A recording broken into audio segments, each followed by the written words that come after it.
কথা বলেন না ভাই।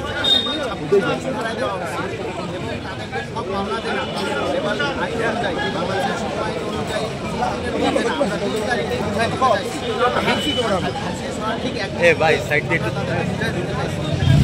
তারা অবৈধভাবে এগুলো সব বন্ধ করে রাখছে।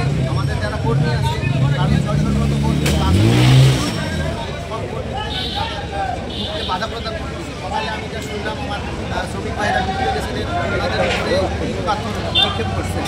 এগুলো একেবারে হচ্ছে তো আমরা চাবো আমরা যাতে ঢুকতে পারি। আপনারা জানেন এই যে প্রাদুর্ভাব ঢাকা শহরে গোটা বাংলাদেশ ছড়িয়ে পড়ছে। এখানটায় আমাদের সেলাই 18 দিন ধরে বন্ধ। তো এই প্রাদুর্ভাব নিরসনেও স্যালাইনের যে স্বল্পতা সেটা দিয়ে দিয়ে যাচ্ছে। তো আমাদের যে স্টক ছিল সেগুলো ঘুরে গেছে। তো আমরা এটা যদি তাড়াতাড়ি সলভ না হয় শুরু না করতে তাহলে গোটা দেশ একটা বড় বিপদে পড়বে। আমরা আপনাদের মাধ্যমে সবাইকে অনুরোধ করবো এটা খুলে দেয়। ওনারা বলেছে এটা দুটো না ভাইয়া বললেন দুটা পক্ষ ভাইয়া একটু আচ্ছা ই করে না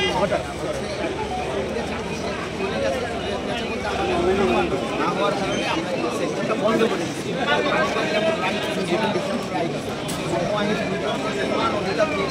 ভাই একটু জোরে বললেন, মালিক একটু জোরে বলেন। আর ভাইয়া কথার মধ্যে বাধা দাও। শ্রমিককে অবসান করতে পারেন, আবার শ্রমিক চাইলেও চাকরি ছাড়তে পারেন, তাই না? সেক্ষেত্রে কিছু পেমেন্ট আছে, পেমেন্টের আদান প্রদান হবে। আমরা সকল পাওনাদের তাদেরকে বোঝা দিতে রাজি আছি, কোনো সমস্যা নাই। তারা যে অবৈধভাবে আটকায় রাখছে আমাদের যে কর্মরত আছে তাদেরকে ঢুকতে দিচ্ছে না। এইটার আমরা পরিত্রাণ চাই, আমরা প্রোডাকশন করতে চাই। আমরা বাংলাদেশ গোটা বাংলাদেশে স্যালাইনের স্থিতিশীলতা বজায় রাখতে চাই। প্রশাসনের সাথে আপনাদের কি কথা হয়েছে? আপনার নামটা বলেন। আমার পদবিটা বলেন। কুমার সরকার সিনিয়র টিচার হিসেবে আছে। প্রশাসনের সাথে আপনাদের কোনো কথা হয়েছে কিনা? এটা তো একটা বিশৃঙ্খল পরিস্থিতি। আপনারা ওই পাশে আপনার ক্ষেত্রে এর আগে চালু ছিল, এখন প্রশাসন আপনাদের কি বলছে? প্রশাসনের সঙ্গে আমাদের সবসময় যোগাযোগ আছে। আমরা জানেন চিঠিও পেয়েছেন, প্রশাসন তাদের নির্দেশনা দিয়েছেন। আমরা হচ্ছে তাদের চিঠিটা যদি না পেয়ে থাকেন আমাদের চিঠির কপি আছে, আপনারা সবাই সংগ্রহ করে নেবেন। এই চিঠিতে সব কিছু বলা আছে। আপনি বলেন একটু পরিষ্কার করে একটু বলেন, আসলে যাদেরকে আপনারা অপসারণ করছেন আপনাদের ভাষায় তাদের জন্য কি কি সুবিধা দিচ্ছেন? তাদের যা লেবার ল অনুসারে তাদের যা সুবিধা, গ্র্যাচুইটি, প্রভিডেন্ট ফান্ড, 120 দিনের স্যালারি সব কিছু দিচ্ছি আমরা।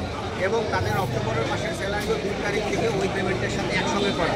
অলরেডি আমাদের আমি খোলাখুলি বলি, ওনাদের যে 440 জন, আমরা 444 জনের যে ফান্ডটিকে আমরা দিচ্ছি তার থেকে অধিকাংশই তাদের চেক সংগ্রহ করে নিচ্ছে। এখানটায় আমাদের মনে হচ্ছে কিছু ওইরা সেখানটা জড়িত। কতজন এসেছে? জোরে বলেন। সঞ্জীব বলো। তারা সহ তাদের বহিরাগত যারা ছিল তারা আমাদের আক্রমণ করছে।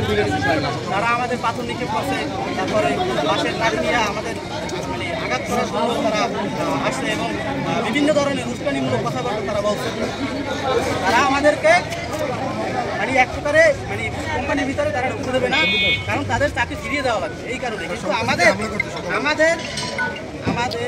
আমরা চাই যে আমরা আমাদের প্রোডাকশন চালু করার জন্য আমরা প্রোডাকশন চালু করতে পারি। ঠিক আছে, মার্কেটে আমাদের স্যালাইনের প্রচুর পরিমাণে চাহিদা, 60% আমরা স্যালাইন আমরা উৎপাদন করে থাকি মার্কেটে।